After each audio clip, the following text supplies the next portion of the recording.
ہم کریں گے ہر مظلوم کی حمایت۔ السلام علیکم، میں ہوں حورین فاطمہ اور آپ دیکھ رہے ہیں حمایتی نیوز HD چینل۔ نظر ڈالتے ہیں آج کی اہم خبروں پر۔ سانگر کے تمام مین روڈ کے اطراف حیدرآباد سے میرپور خاص جانے کے لیے نواب شاہ سے حیدرآباد چوٹیاریوں سے میرپور خاص آنے جانے کے لیے بائی پاس بنائے گئے تھے۔ بائی پاس بنانے کے لیے مقامی زمینداروں کو رقم کی ادائیگی کی گئی اور روڈ تعمیر کیا گیا، جو ناقص تعمیراتی کام ہونے کے باعث ناکارہ ہو گیا، جس کی وجہ سے تمام ہیوی ٹریفک کے ساتھ ساتھ شوگر ملز اور کاٹن فیکٹری کے لیے گنا اور کپاس کے جانے والی ٹرالیاں، بڑے بڑے ٹرالر شہر کے درمیان سے گزرنے کے باعث شہر کے روڈ چند ماہ میں ہی ناکارہ ہونے کے ساتھ شہر میں ٹریفک جام ہو جاتی ہے۔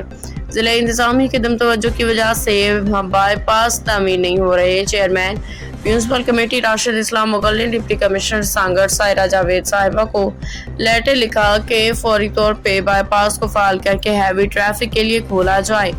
دوسری صورت میں میونسپل انتظامیہ ہیوی ٹریفک کو روکنے کے لیے شہر کے اطراف میں ایسے اقدامات کرے گی جس سے ان کا داخلہ شہر میں ناممکن ہو جائے گا۔ ڈپٹی کمشنر سانگر نے چیئرمین کو یقین دلایا کہ وہ اس سلسلے میں اپنا کردار ادا کرتے ہوئے جلد بائی پاس روڈوں کو فعال کرنے کے لیے اقدامات کریں گی۔ شہریوں نے بھی مطالبہ کیا کہ حادثات اور ٹریفک کی روانی کی کمی کے لیے اقدامات کرنے کی اشد ضرورت ہے۔ باخبر رہیے ہر جگہ ہر وقت، جانیے ملکی و غیر ملکی حالات و واقعات یقین کے ساتھ۔